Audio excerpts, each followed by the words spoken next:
Okay, welcome, dear friends of interregional learning. Welcome to this webinar on improving access to Europe's research and innovation infrastructure. As you know, an innovation challenge which is high on policy agendas across Europe, in regions, cities, and of course at the European level. We have more than 50 participants from all across Europe on board. Very warm welcome from my side. My name is Thorsten Kohlisch. I'm the project manager of the Policy Learning Platform. And indeed, we are looking forward to providing you with an insight into the solutions, good practices, which are out there. If I say we, I mean the team of our platform. First and foremost, our two experts for research and innovation, located in Nice and Stockholm, Mark Patterson and Carl Arvid.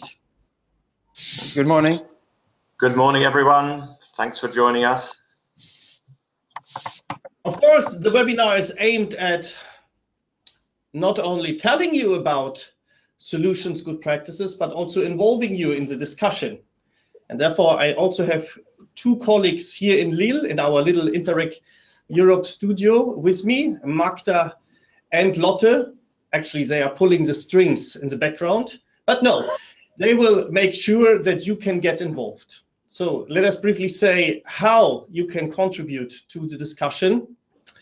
Indeed, in the upper right corner of your screen, you see a little dashboard, which gives you the possibility to raise your hand. Of course, you need a well-working internet connection. You need a well-working mic, but later on, during the Q&A session, by raising the hand, you can share your comments. You can put comments, questions via the chat function. My colleague Magda will handle them. So whenever you would like to contribute to discussion, not only raising questions, but also sharing your thoughts, maybe your experience, the experience you have gained in your home region, please do not hesitate via the chat function to contribute. Well, altogether, we have planned 1 hour and 20 minutes for this webinar. But should you have to leave earlier, of course, we do not hope so, but in any case, you will receive the replay and you will also receive the presentations which have been delivered today. Again, feel free to contribute. And please do not hesitate to get involved. Indeed, before I give the floor to my colleagues, Mark and Carl, let us get you involved and let us turn from theory to practice. I mean, you know, very often SMEs need an incentive to team up with research organizations, with research infrastructures. And we have one very concrete question which we would like to pose before giving the floor to our experts. Actually, in your region, are you running a funding scheme for SMEs which allows them to access research infrastructure outside their region? So I think, Lotte, we will start the poll now. And Mark, I'm sure this will also help us to see about the experience of our participants. Let's get started.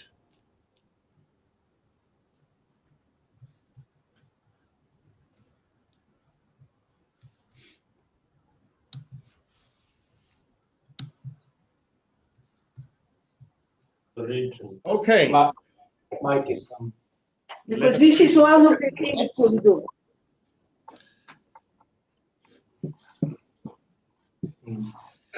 So we have actually 25% of the participants saying no, 18% saying yes, so some regions already offering this possibility, but the majority saying, I don't know. I think, Mark and Carl, this is a clear call to dive deeper into this topic, access to research and innovation infrastructures. Mark, the floor is yours. Thank you very much, Thorsten. Just need to get back on screen.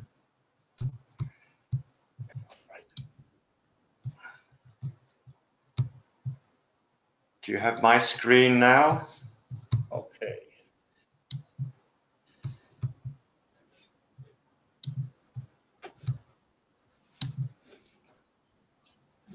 Yes, we are online. Mark, Okay. let us dive into this innovation challenge, which for sure is of high interest for the participants. Okay, well, thank you very much. And we will certainly take note of that first quick poll as part of our support to the community. We'll talk a bit later about the policy brief we're currently preparing on this theme of accessing Europe's research and innovation infrastructure. So that would be interesting for us to delve in a bit further. Why did we choose this webinar?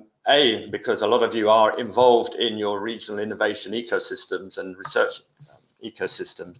And many studies have shown, your Interreg projects are showing now, the role that they access to research innovation infrastructures provides in terms of driving innovation and entrepreneurship, both in SMEs and in researchers and in students. So it's a key issue from our perspective.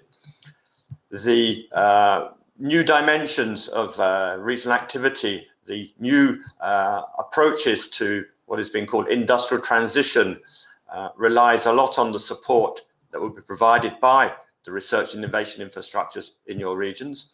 And we've seen through a number of your projects the different interface structures, the different facilitators.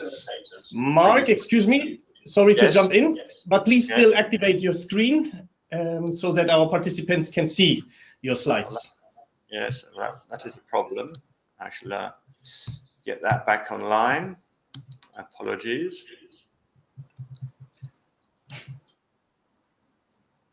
Perfect. You can see it now. I'll go back to the slideshow. Yes. That one. Ah.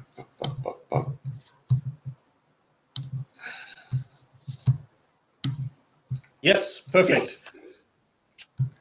Yes. Okay. So I was saying that the third message on this slide is relating to the different facilities that you have put in place as facilitators for SMEs accessing research innovation infrastructures. They can be technology transfer offices, commercialization teams, even clusters provide access and support to accessing these infrastructures. A number of you have tested the smart specialization process and engaged with the research innovation actors to enhance the linkages between the selected smart specialization priorities and making sure the research innovation community are aligned and participating. Last point, perhaps supporting, and it's the obvious one, is that we see them as catalysts for interregional cooperation. Clearly, the Interreg Europe programs support this, but elsewhere in Horizon 2020, there are different sources of funding that deal with this issue, COSME funding as well. So a whole host of reasons to suggest that this webinar was likely to be of interest. Let's just try and move my slides, here we go.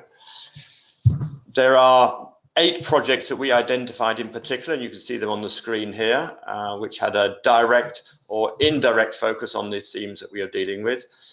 It's also a cross-thematic area, as you know, the TO1 community, research innovation, but also the TO3 on SMEs and competitiveness. So we thought they were particularly relevant. And one of the, let's say, the buzzwords, yesterday I was at the Brussels EU Industry Days, and one of the key messages we hear now is connecting ecosystems, connecting innovation ecosystems. So we think the both the cross-cutting perspective from your project, but also the role that RDI facilities have in regions to connect these ecosystems is particularly important. Just some other further points that you might find interest. I won't cover all of them, but the second one, the Strategic Forum for Important Projects of Common European Interest, the acronym IPCEI.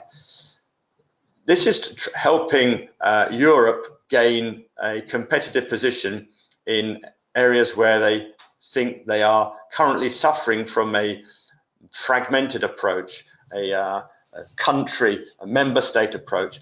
And so the forum has been created to identify strategic areas where Europe should coordinate and focus on creating European level centers of excellence around infrastructure and public-private partnerships with companies. And a few days ago, 31st of January, the call for interest was launched. So if you Google your strategic forum, etc., you will find that Europe is now looking for regions, member states, regions, and their key private sector companies in certain sectors to put forward proposals that would be leading Europe's efforts in research and innovation, funding these together and creating centers of excellence. So particularly interesting. I think we've also seen a growth in what I call cascade funding models, either to support SMEs with vouchers to access research and innovation infrastructures, or to fund research infrastructures, and that's particularly the case in Horizon 2020. And the ability for regions to lever the operational funding towards these other objectives is particularly interesting. We've also seen the growth of the smart specialization thematic platform.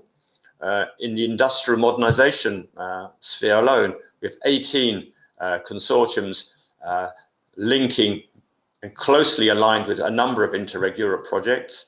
I can think of the medical, medtech domain, I can think of the sports domain, and also in the RIS communities, a number of the Interreg Europe projects are clearly interested in this approach. And in each of these partnerships, I think we've seen strong interest from the research and innovation communities.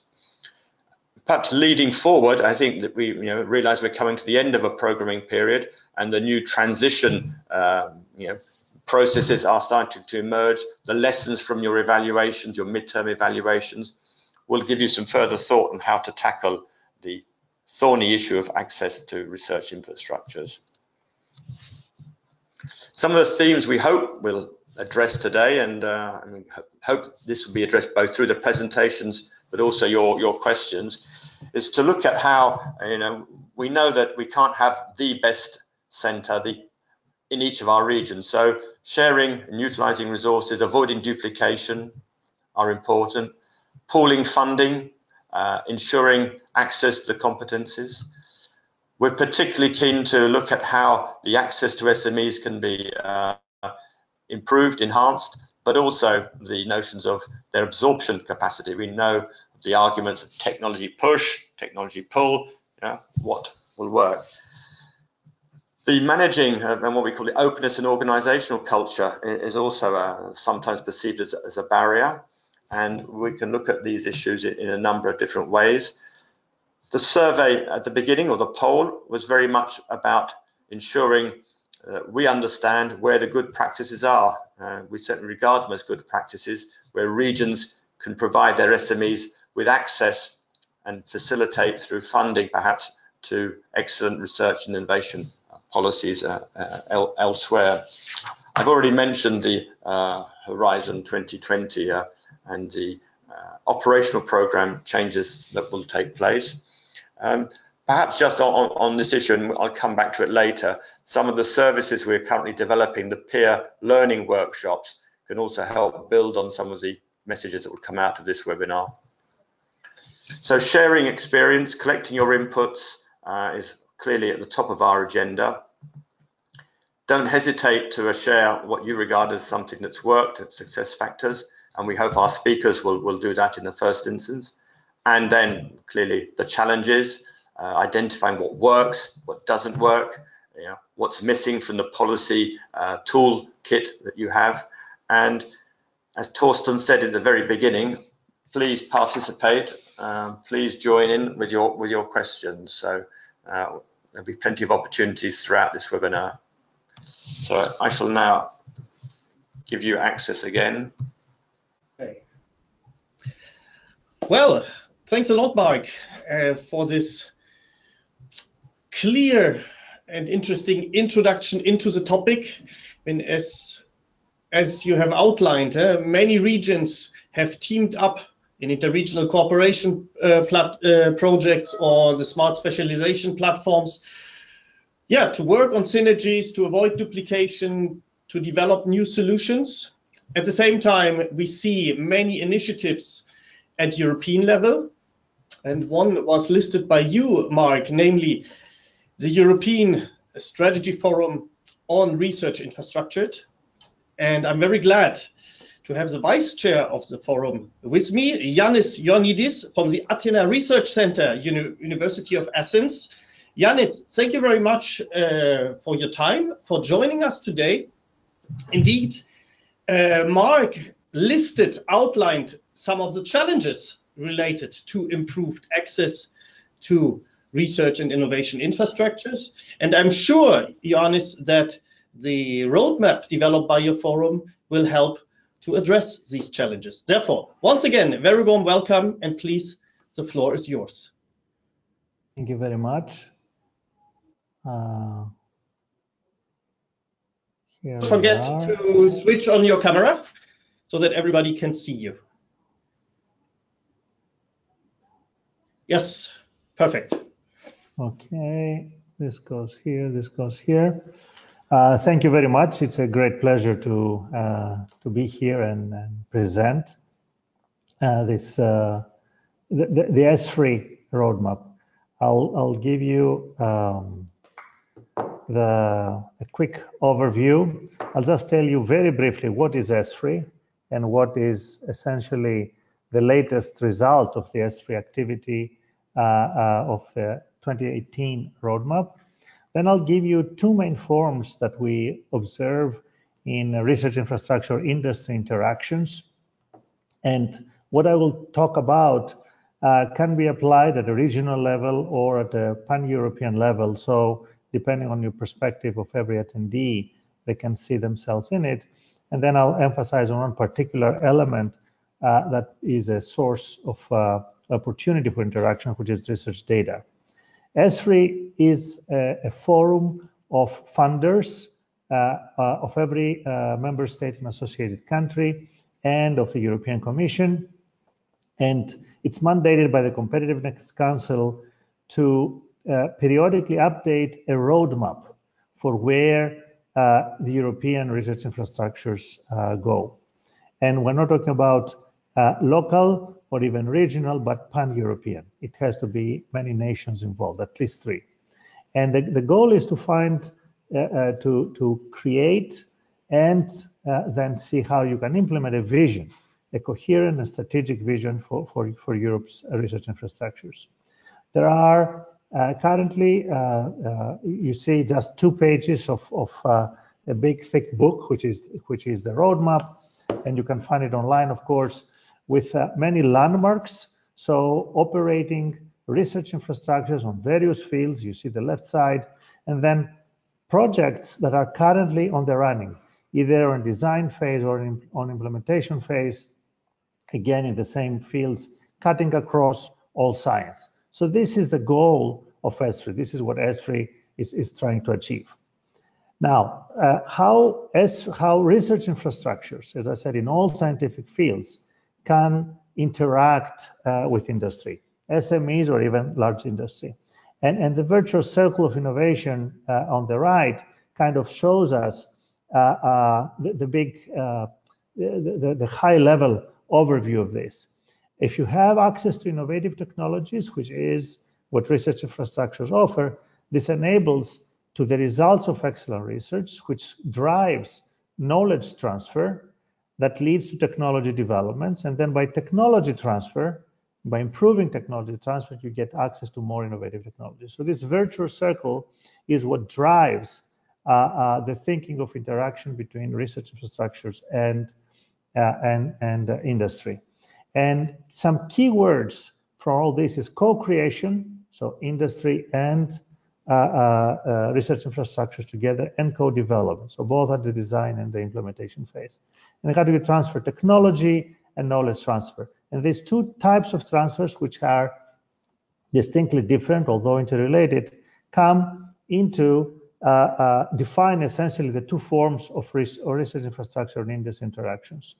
First of all, industry is a supplier. That's the upstream business model. And there you have technology transfer.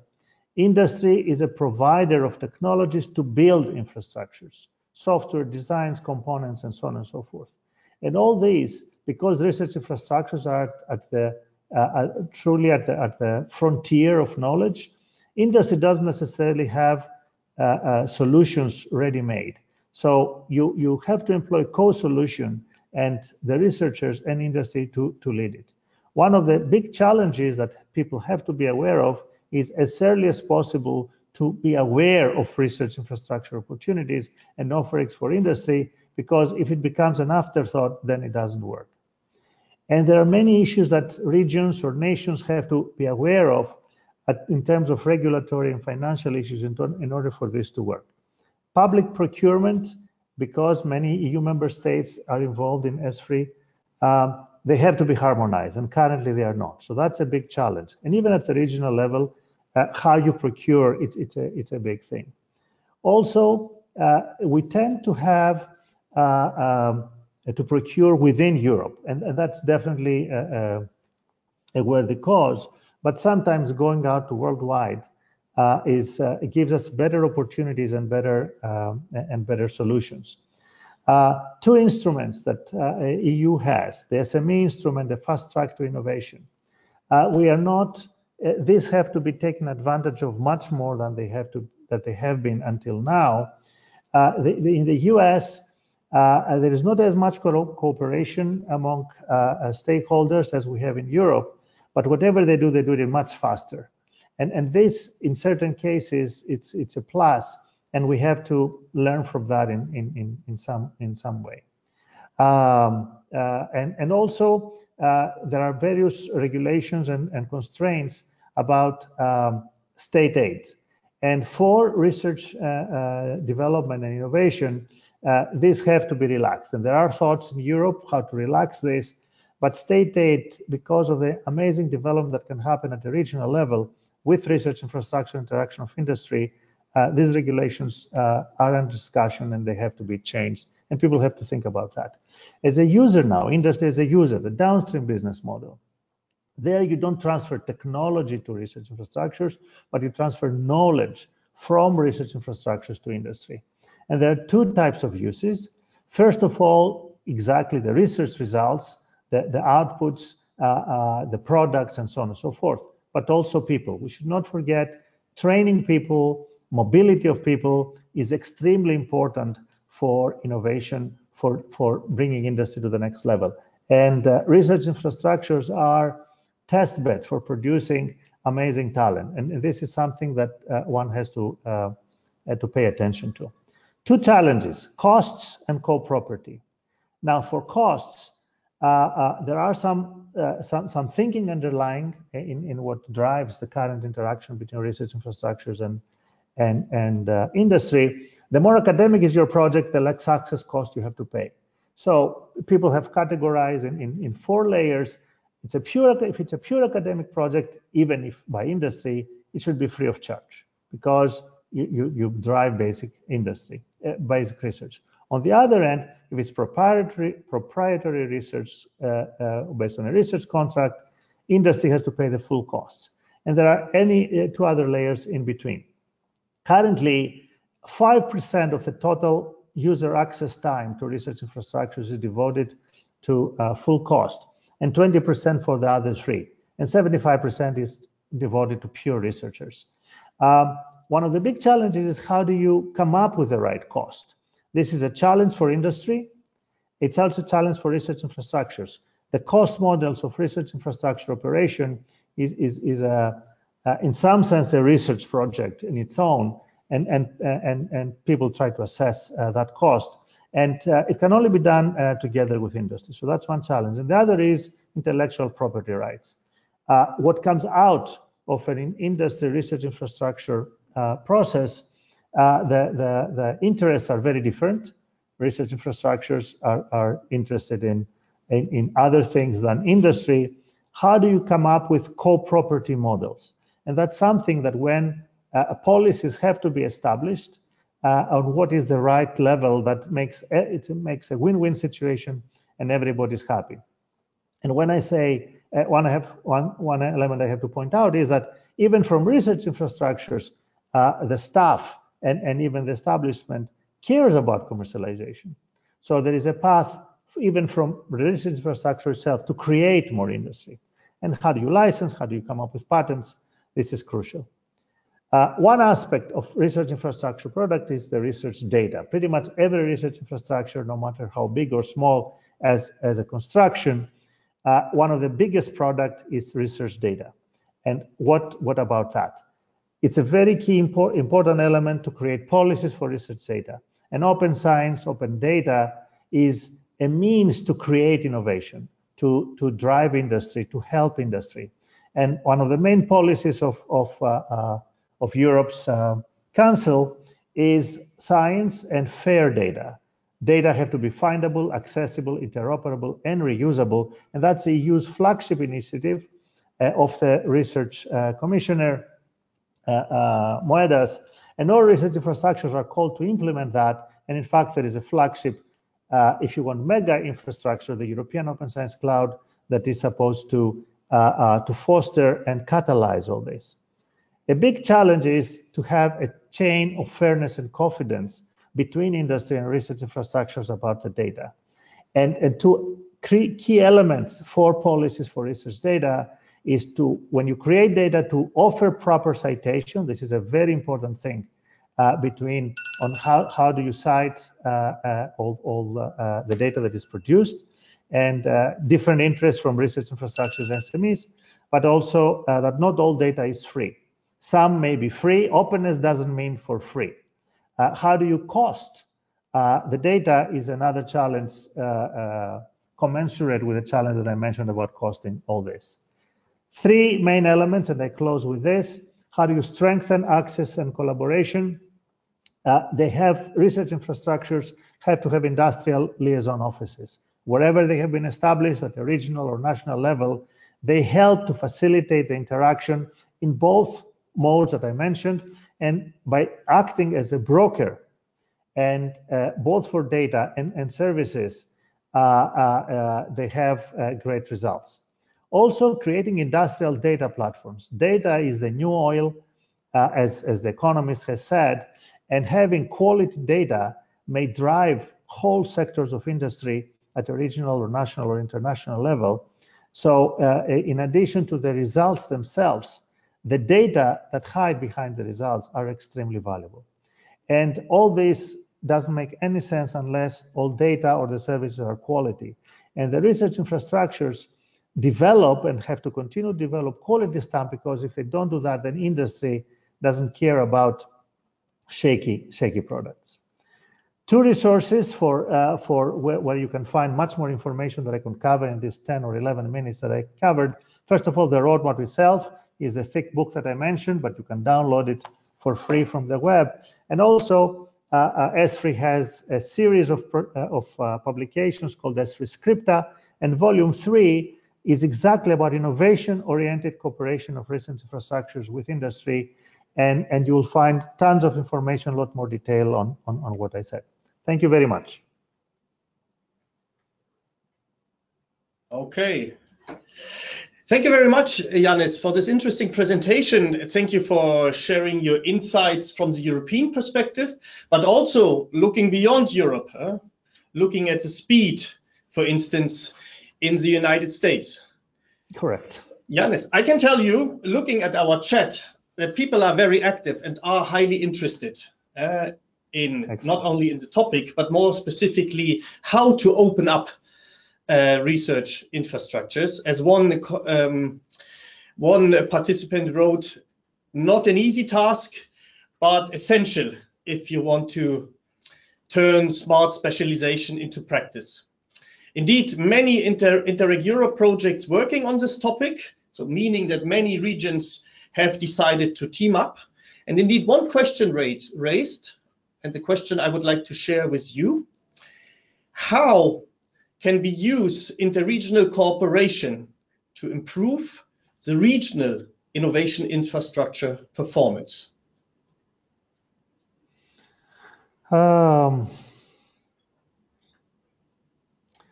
I think that some of the elements that I mentioned with industrial liaison offices, every research infrastructure has it, but if some things are brought together at a regional level and have the industrial liaison offices of one region or another talk to each other, because each one knows the local industry much better, will go a long way. And although usage of the research infrastructure itself is a major desire, the data that research infrastructures produce, because it's all electronic, may be a quote-unquote easier step to do. Mm-hmm. So if next to industrial liaison offices, industrial data platforms are formed at a regional level based on the sectors that every region is specializing at, and have these platforms interact, I think that this will be linchpins that hold all this process together and be, I shouldn't say a one-stop shop, but key points where people can talk to and find the right ways to network. In Europe, we are doing very well in working together in cooperating by the nature of Europe at the regional and national level. But we can do a lot more, and I think these two elements can help a lot. Okay, thank you, Yannis. Maybe I can also share this question with our thematic experts. Carl, indeed, we are ready to cooperate, as stressed by Yannis. We have the European framework for cooperation, but how can we make this work? How can regional innovation infrastructure benefit from these efforts? Yeah, I guess that is the million-dollar question: how to make the best out of this. But I mean, as Mark mentioned, we see there are a number of projects that approach this topic from different perspectives, whether it concerns how to involve it in the smart specialization strategies and help with implementing those strategies through the infrastructure, but also how the infrastructure can work as sort of vessels for cooperation. So, I mean, within the Interreg Euro community, there are for sure many different ideas and approaches to benefit from the research infrastructure, but also how to promote it linked to the Interreg cooperation. I would just like to follow up on a question you mentioned. This upstream and downstream models, and I know this roadmap is updated regularly, I mean, with a few years apart. Could you see any trends in the last decade or so regarding what types of either being upstream or downstream that has evolved in Europe? Could you say anything about that? The upstream is very much alive. You cannot construct research infrastructures, even just purely data infrastructure, electronic infrastructures, without the industry involvement. So this has been there from the beginning, and it's well established with the challenges that I mentioned. You know, the procurement and co-design, because when a new detector is put in CERN, engineering research has to be done in order to create. So you need co-development. So this is very much well and alive, and it's very strong. The downstream is a bigger challenge.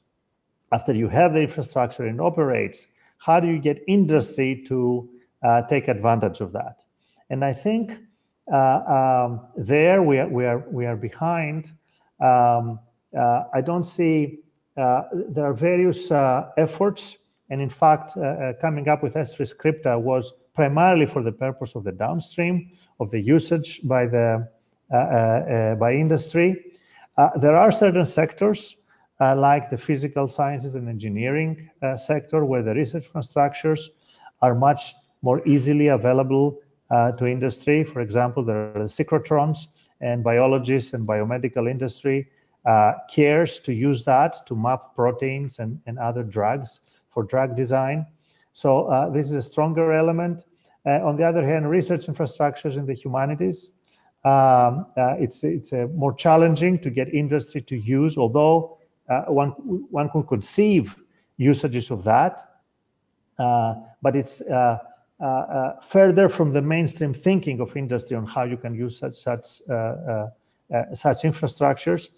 The scripta volume that I mentioned, and I just gave you some highlights from that, contains quite a few elements that industry can look into and the regions can look into and see how to create policies and structures like the liaison offices that I mentioned that can help that. So there is a trend of increasing usage in terms of the downstream as well, but it needs time and babysitting. Okay, thank you very much. Thorsten? Yes, thanks again, Yannis. Thanks, Carl. Pleasure. Indeed, we have spoken about the potential of interregional cooperation, the supportive framework in Europe, but Yannis also reminded us about the need to speed up if we want to compete with our neighbors in Asia and the United States. And now, turning from potential and framework to results of interregional cooperation for better access to research infrastructures, I would like to give the floor to Krišjānis Vaitners from the Vidzeme planning region in Latvia. He's involved in the Interreg Europe INNO INFRA project. And Krišjānis, first of all, very warm welcome to you. Thank you once again for joining us today. And if I'm not mistaken, you teamed up with your Swedish partners in Skåne region, got inspiration and transferred their open lab concept to Latvia. Krišjānis, yes. The floor is yours. Thank you very much. Thank you very much for this opportunity to talk about, to present shortly our project and our approach, how we are transferring the best practice. I will shortly introduce our project, our goals, and what we are doing, and then how we, in a way, came to that idea, which practice we are choosing and why, particularly this practice.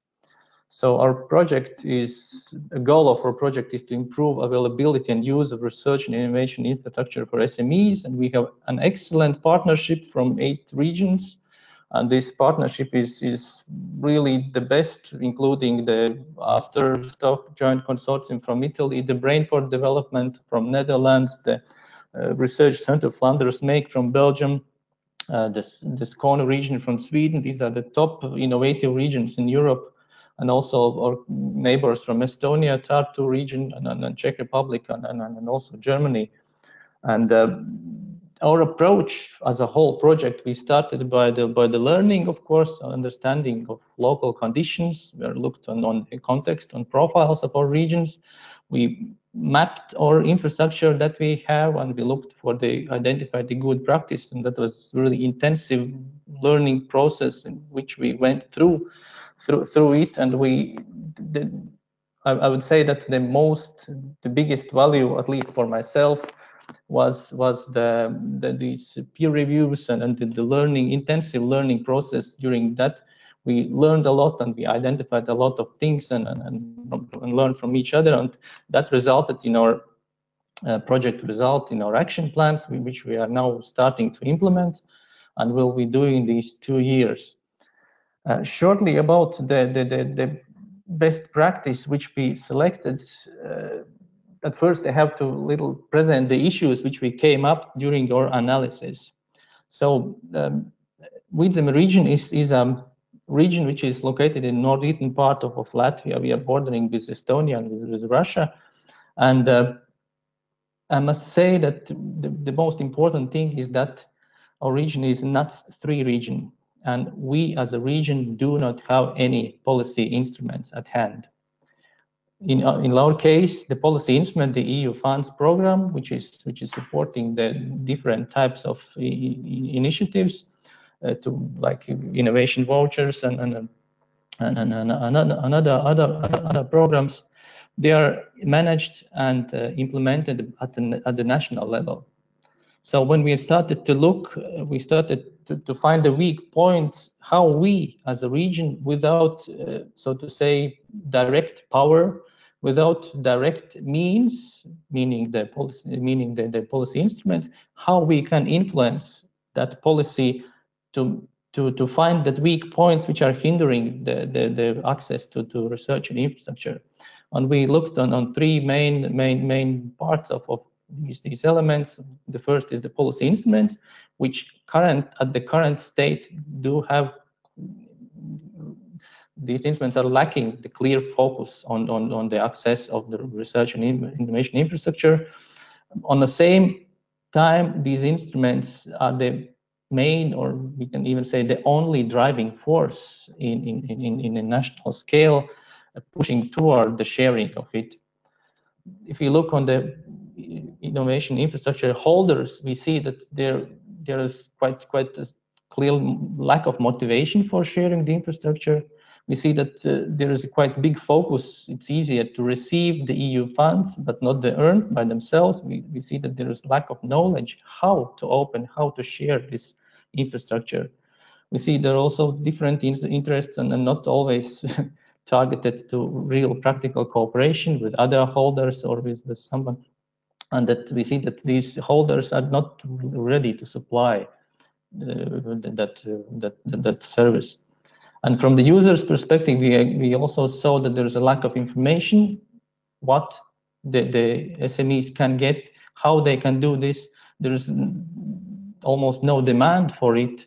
And also we see that the EU funds is, we can say, the only driving force which can be used to, in a way, push the SMEs towards more closer contact, look for the opportunities that this infrastructure can provide. Looking on that ecosystem, so to say, we can say, okay, where is the region? So what we can do if we have no direct power and no direct means?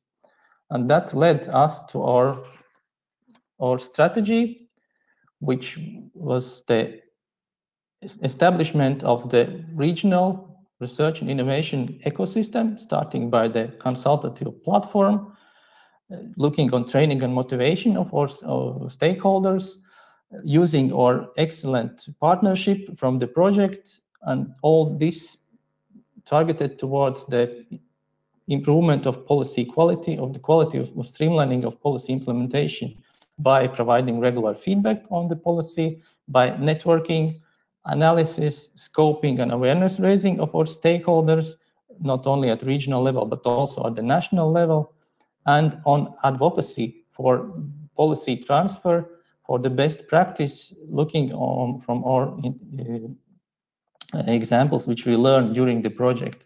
And that, we hope, altogether will provide us the opportunity to improve the availability and the use of the research infrastructure in our region and also on the national scale.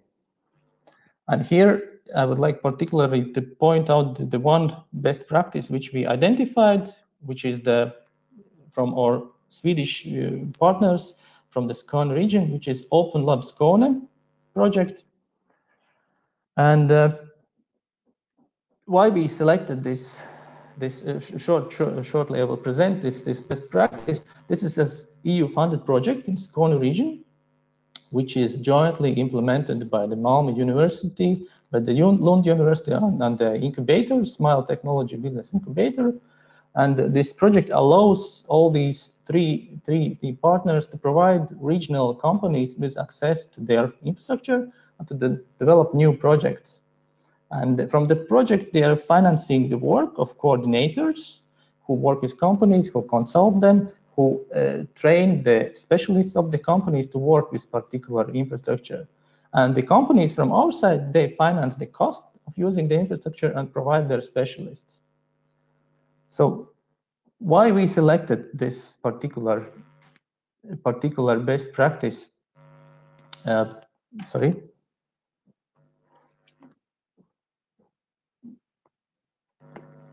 We were attracted by the simplicity of this intervention. The idea was quite easy to grasp, and it was also quite easy to share with others, especially with our policymakers, who we must say that had quite a vague understanding how the policy instruments can be used to better improvement of access towards the infrastructure. We saw in this particular best practice that there's a really good potential of transferability. And what are also the strengths? We see that the quality of our partnership, of project partnership, which we can use as a backstopping, which we can use as a capacity building instrument, is really important thing to deliver that practice to help us in our advocacy work. As I already told before, as a region, we do not have particular power, so we only can influence or work through others, so to say. And also, which is important, our current policy instruments are designed in a, so to say, quite vertical way, where they are implemented different activities, but they are lacking a little the horizontality there. And looking on the current provisions, the current policy instrument, they are not allowing to finance, for example, just such a simple project as this. So what we can do now, and what we are also looking and what we are working in these 2 years, we are trying to change the mindset of our holders and also policymakers. We are providing really clear and up to the basic level examples how you can do the things, how that the intervention should not be very complicated. It can start from the very small and very simple way of doing things, but in such a way that it is understandable and it provides better opportunity that the things will work. And now, in our case, the managing authorities, which are responsible for management of our policy instruments, they are starting midterm evaluations. And that provides a huge window of opportunity to ourselves to give that input, to give that practical advice, to give that transfer of best practice. We also have organized the strategic workshops with national and regional stakeholders, presenting this and also other good practices. So we also are teaming with our partner region from Estonia, which is, we are bordering with them, together organizing trainings of our stakeholders. And all these are in a way things that we can do, work with others to get our big goal, to get that things pushed through in order to promote the real access of the research infrastructure. I think that in short is our approach, and I will be really happy to hear your comments or questions. Okay, thank you very much, Christianis. Thank you very much for sharing your journey with us. So not only the result, but also the challenges and questions you were facing. Indeed, the invitation to everybody to share your questions or to share your comments with the group, with Christianis. Maybe you have gained similar or different experiences in your region. In the meantime, I would like to turn back to our expert, to Carl. Carl, change of mindset, changing the mindset of decision makers, stakeholders was one of the buzzwords in Christiani's presentation. Maybe you would like to reflect, comment on that. Well, yeah, I mean, we know from experience that transferring and implementing a good practice can rarely be done as exact copies, one-to-one, because different regions have very different framework conditions, whether it be regarding policies or what stakeholders are active, etc. And of course, I mean, the human factor and the way of thinking and the mindset is, of course, often a crucial component for a successful implementation. I would like to ask you, Christianis, given this background that you almost always have to adapt and change, would you say there were any framework conditions in particular that you had to work with in your case to successfully transfer it from Skåne to to you? Well, in our case, it's already so that the framework is at first there is currently no option to directly transfer that practice. So we have to go several steps ahead. We have to advocate, to speak with our policy makers, that there is a need and that there is a quite easy way of achieving the goals. We have to present them. Then we also have to create that or regional level, so to say, bottom up ecosystem, because currently as a region, well, in a way, we do not have so many infrastructure there because of the regional structure. The biggest part of infrastructure is located in our capital city, which is outside our region. But anyway, in creating that ecosystem, in creating that environment, this is the things that we as a region we can work and we can do. That's quite a huge challenge, so to say. But I think we have a lot of how to say, we are in a way small player, but because we have not so many players anyway, it gives us quite a lot of free hands. We can test a lot of things. We can try. We can quite fail without any big losses, so to say. And that also gives us big opportunity to test things and to set it in such a way, and then later to transfer them to the national level. And which in particular is the case. For example, we are having, after 2 weeks, we will be organizing the regional innovation days, like a week full of the innovation related and research and innovation related events in our region, which is the first of that scale and that way in Latvia. And that also, in fact, is one best practice transfer. And we are looking towards it not only that as putting ourselves and showing that we have research and innovation in our region, but also as a way of creating that ecosystem, of joining forces, of creating that bottom-up initiative, of showing, of bringing the players together, and showing that, well, there are things that really matters, and they are quite easy and good examples how you can get things done, not investing sometimes millions of euro. And well, we are quite optimistic about that, and we hope that we will succeed in this. And I would say that the Interreg Europe as an instrument has helped us very much in this process, because such region as ours, we had real access to the top quality partnership from the whole Europe. We had really access and to those best practices, and now we can really use all that for the development of our region, and also the development of cooperation of neighboring regions and internationalization initiatives. Okay. Yep. Thank you, Christianis. We also see our community, our participants remain active. So we have received actually a question from Skåne region, which is partly related to the management of Interreg Europe projects. What would you consider a successful transfer of a good practice? So I would say in technical terms, in terms of project management, our colleagues from the Joint Secretariat, the policy officers monitoring your project, they can best answer this question. You also find the definition in the program manual. But turning maybe back to your open lab, the good practice which you have transferred to your region, and looking at the impact on your regional economy. So let me ask in a very simple way, when would you be happy in terms of success?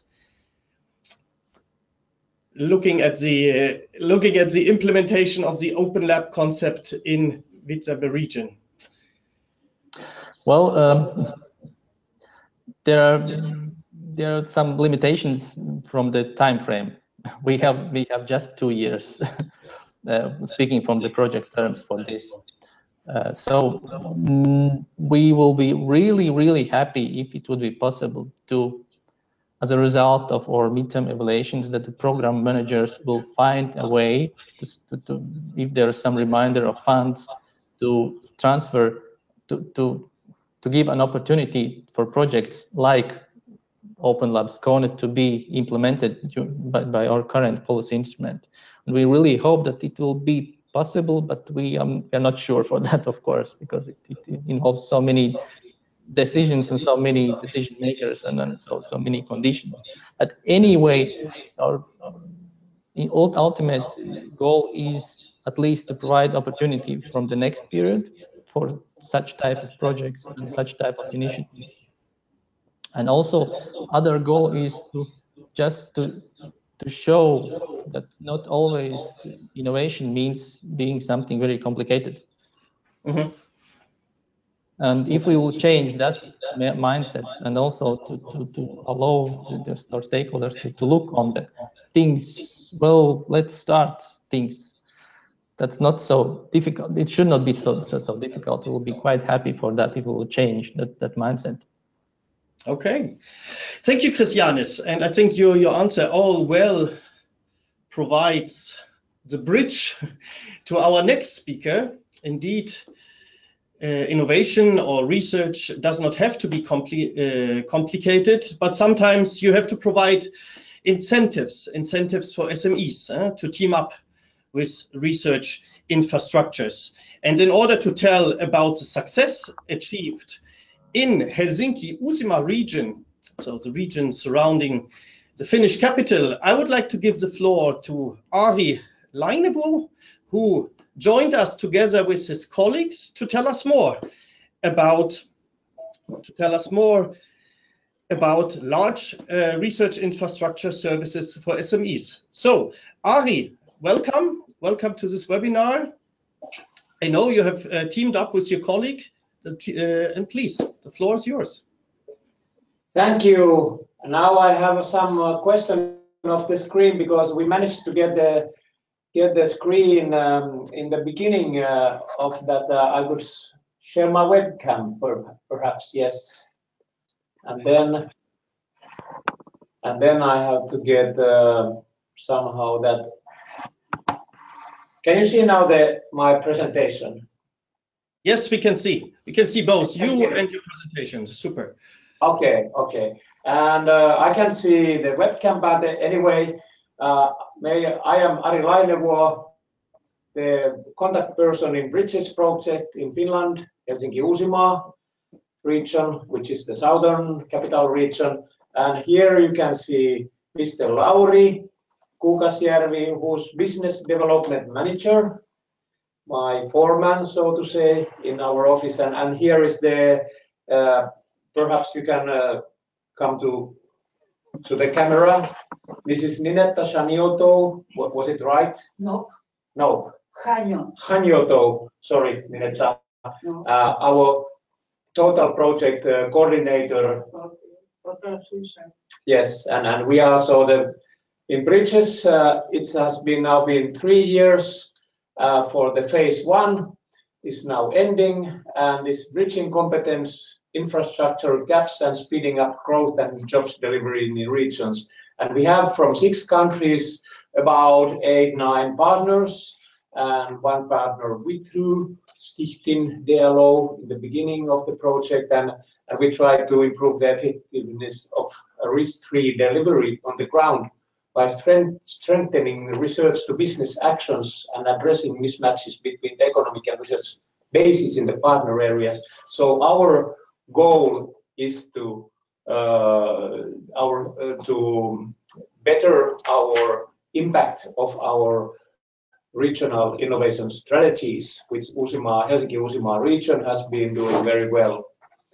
And this is been our task because the impact of this risk-free strategy has been relatively weak on growth, jobs, regional economies, and also the risk-free connection with the RDI by basis. You may know that Helsinki-Uusimaa is the top excellence region in this Bridges scheme, and our partner regions, they have the more or less, I would simplify, they have the more or less the demand side of our excellence, and we also have 2 regions in Finland, Kainuu, which also Ninetta Hanioto is dealing with as a partner region 1 and 2. And then we have the questions of this good practice, which is the deal today. And it's about large research infrastructure services for SMEs. And the objective is there to establish an effective way to address access challenges of SMEs to large research infrastructures, LRI. But there is now, in Finnish case, also a question of analytical research infrastructures, ARIs. And the background, we have the GPs based on previous Baltic Sea region projects, Science Link and Baltic Tram, which were from 2011 till last year. And they were led by DESI, Deutsches Elektronensynchrotron. And the problem is that the SMEs' knowledge about the relevance of measurement services as important growth openers needs to be reinforced. That's the number one. We're talking about SMEs. Regional policies in this bridges context need to be anticipate and support such knowledge more. And for instance, the knowledge enabling technologies, applications, etc. So we are now connecting very strict line between regions, and we have in Finland strong universities, research centers, etc. But this bridges is for the regions and Interreg teams. And the locations, the LRIs, they are not usually located with SMEs. ARIs might be, as you may well know, probably not, but in Finland there are not such LRIs such as big synchrotrons, etc. We have to go to Germany, we have to go to Sweden, to Lund, etc. And we have to provide the SMEs also availability to this. And I refer to Christianis in this sense that we have the same questions to tackle. And the LRIs and ARIs, they are only recently becoming aware that SMEs might form a new segment of clientele and what this requires. This is one big question, and that's a base of our good practice. Yes. Well, Yes. I would like to add that in science. Okay. Yes, just to add that in the Science Link project, the partnership included also Max Planck, and Skåne is partner in both Baltic Tram and Science Link. But Max Planck is not partner in the second one. But we have had the cooperation, etc. Yes. Just to link more with the previous presentation. Yes, and this is a very much background work has been done with these two projects. And the good practice of this large research infrastructure LRI services for SMEs.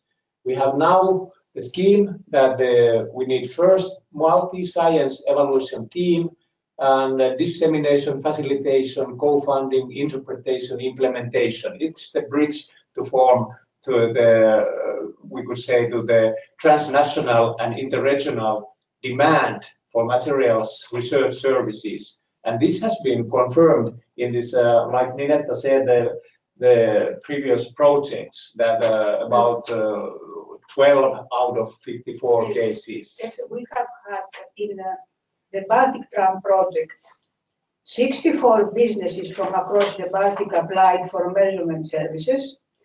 64 were evaluated, therefore 54 were admitted for measurement, of course paid by the project, and then 12 of them had services outside the region or the country. Yes, very impressive figures. And good practice transfer. And what is transferred? The concept of activating demand for research infrastructures, providing services for interested to commercialize early innovations outside Finland. So you may also know that we have a top excellence, but we have to commercialize and internationalize. It's in our regional development program. It's in our risk treaty. It's the very strong point that we in Finland and especially in Helsinki wants to take forward. And it focuses on advanced research based on the findings in relation to transnational demand as documented in the GP and multi-science scheme eligible firm outside Finland, supports well-running routines and gets them in touch with more customers outside Finland. We need Europe, we need actually, as previous was said, that also it's outside European Union. And the tool is this preparatory project. And I think that it's now we can continue in the questions. Okay, I would like to add something. Okay. Can you go on? Yes. Make it loud. Okay. Loud. This. Next one. Next one. Next one. Next one. Next one. Okay. What is transfer? Next one. Yes. Okay. So this multi-science evaluation team is very interesting because I think it is confirming what previous project also said, that we must have a combination of skills, multi-science skills and industry-related skills. This is what we found, that it is needed, because you need to have proactiveness to reach the businesses. At this stage, maybe after 5 years, all businesses are much more aware. But at this stage, we need these multi-science schemes. And okay, so this is something that, because structurally it's not so easy to replicate maybe at this moment, we are testing it through the transfer. Yes. Thank you.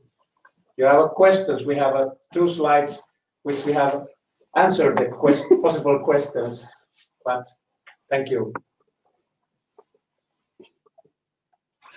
Yes, perfect. Ari and your colleagues, thank you very much for sharing thank you. Successful transfer, this solution with us. Yes, Ari, you would like to compliment? No,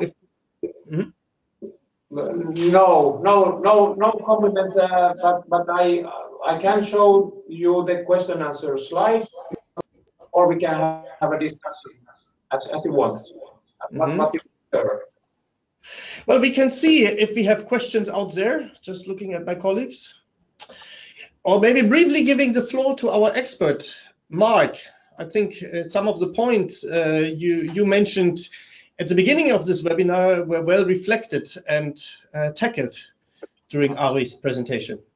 Yeah, I mean, thank you for the presentation, Ari. I think I retain a couple of interesting points that many others would probably have on their dream or wish list. I think the strength of your framework conditions and the policy alignment. You mentioned SME support, you mentioned R&D, internationalization, you mentioned the S3 alignment, and the previous speaker, we saw how the framework conditions were very challenging. So I think the alignment for your policy framework is certainly something to be shared with. Another interesting message came through very clearly for me was the ability with which you managed to find a tried and tested program initiative that you could easily adapt. And I think that's a key message when looking for good practice transfer. Perhaps one of the questions I had in listening to you and looking forward, both in terms of the Interreg Europe, monitoring activities and the monitoring of your regional partners, is if you have to put your finger on 1 or 2 key performance indicators or indicators of the success that you've had in encouraging demand and uptake from SMEs, what would be your top 3 indicators for other regions perhaps to get to focus upon? You might not find the answers in your questions, I'm not sure, but I thought it was something that came to my mind spontaneously listening to you, Ari. So, yes. Well, I would put it very straightforward. If for instance, the next program period in general level, the Commission and the Union gets concept of how to tackle with these damn borders of the nations in these solutions. We have in the Union, we have now the situation where we have some knowledge, technologies, somewhere we have a need somewhere, but then we have this national and mental borders, as previous statements said. It's one indicator. It's very general. I agree, but I would say that the more exact would be like, do we get the process going with our ARIs? Do we get how much SMEs can we involve in just getting into touch with these LRIs, etc.? We have to integrate in this very business-minded and commercialized, internationalized way the union itself, which seems now to actually need some refreshments. We cannot go on with just with the social funding and get some money for that. We have to get our business and research RDI developed right, and that's my statement. Indicators, we have them quite much, but I don't really go to the concrete difficulties of those indicators. And Inetta wants to add some. I would like only to add that in the Bridges project, USIMA has an indicator that USIMA research institutions cooperate, 4 to 5 USIMA research institutions cooperate with businesses outside the region. That was one of the big bets and still is of the Bridges project, and we are very happy it happened with Slovenia and with West Macedonia in Greece, and now there is follow-up actions also on both sides. So this is the basic indicator. The good practice transfer doesn't change it, but we know now, also from the good practice, that if you want to internationalize advanced research, you look for real product development. You don't look for very baseline things, because they exist. Yeah. They exist in the local labs.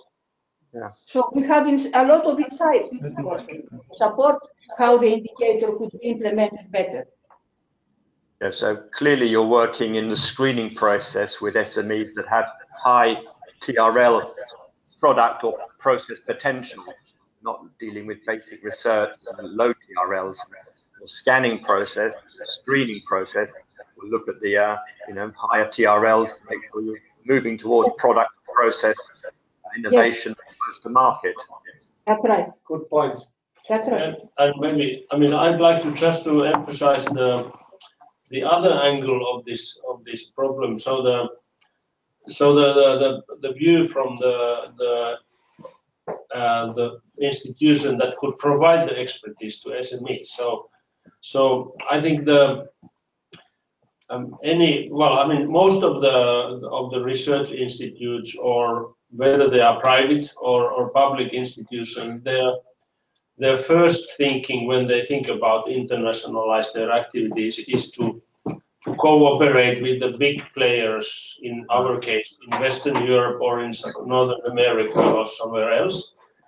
And when we have the discussion going on, we have to try to convince them that there are probably opportunities in some other parts of Europe as well, like Mediterranean area or Eastern European countries, or countries like Turkey or some other places, so that they are not probably so obvious, but there are potential for collaboration. There are potential to internationalize their services, and that is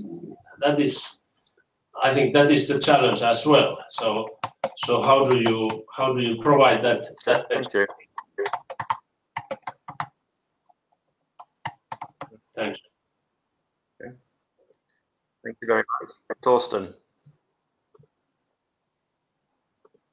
I cannot hear. Mute. Our colleagues in Helsinki and Mark, we have received a question from our participants, and I think this could well complement the indicators, the preconditions you raised.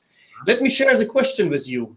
How digitalization could be utilized in improving access to research and innovation infrastructures or ecosystems? Maybe Ari and your colleagues, I give the floor to you first. Well, I think the general answer again is as soon as the digitalization means the really easy to use platforms. I mean virtual platforms that could be used to the communication. So in that sense, that would help a lot.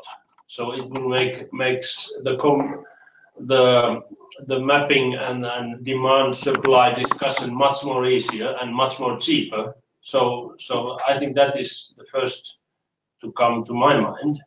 Maybe Ari has something to add. Yes, it's a very crucial question. I like that question because the one thing we do have here in Finland quite well advanced are the digital platforms. And in the European sense, if we talk about the digital single market or something, we have to advance in this sector as well. And as we know, the BIP and CEF programs are dealing with that in the Union. We are contributing to them as well. And one of our sources to name is, for instance, the European Entrepreneurial Network, which is, I think, digital in basics and should be developed. But we have to be very careful to tackle these questions. I don't have a real good answer, but it's a very good question. Mark?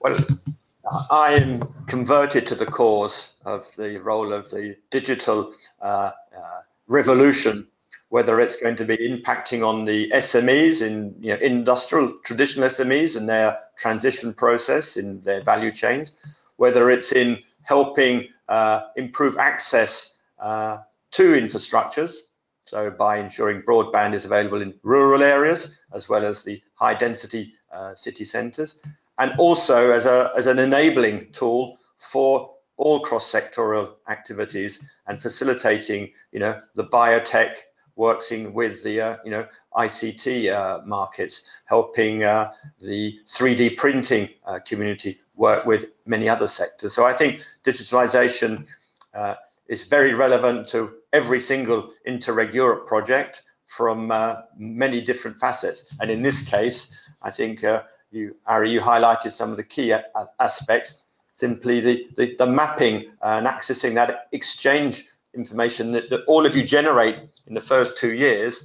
How do we speed that up and how do we make it available in an easy format to your stakeholders and not just simply the people who are in the core group? So lots of lessons there. Thank you for the question and the answers.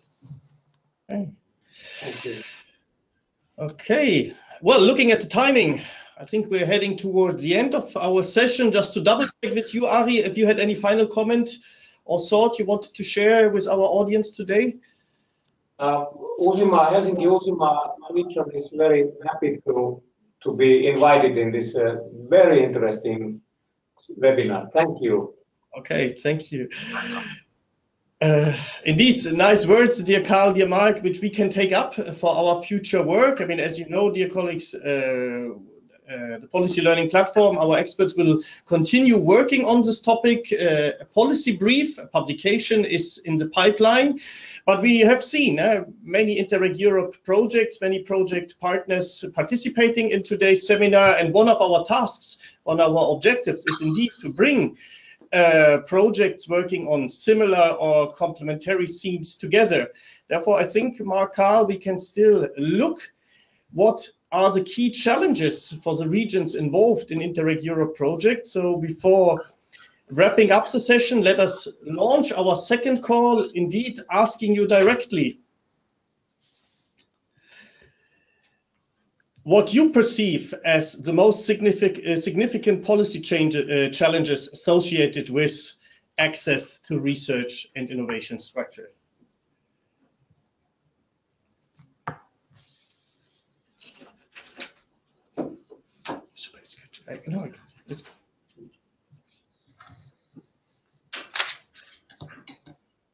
I think so. We have 40% of the participants having casted their vote. So let me encourage the others still to indicate the challenge which you are facing, or the key challenge you are facing at your doorstep in your city, your region.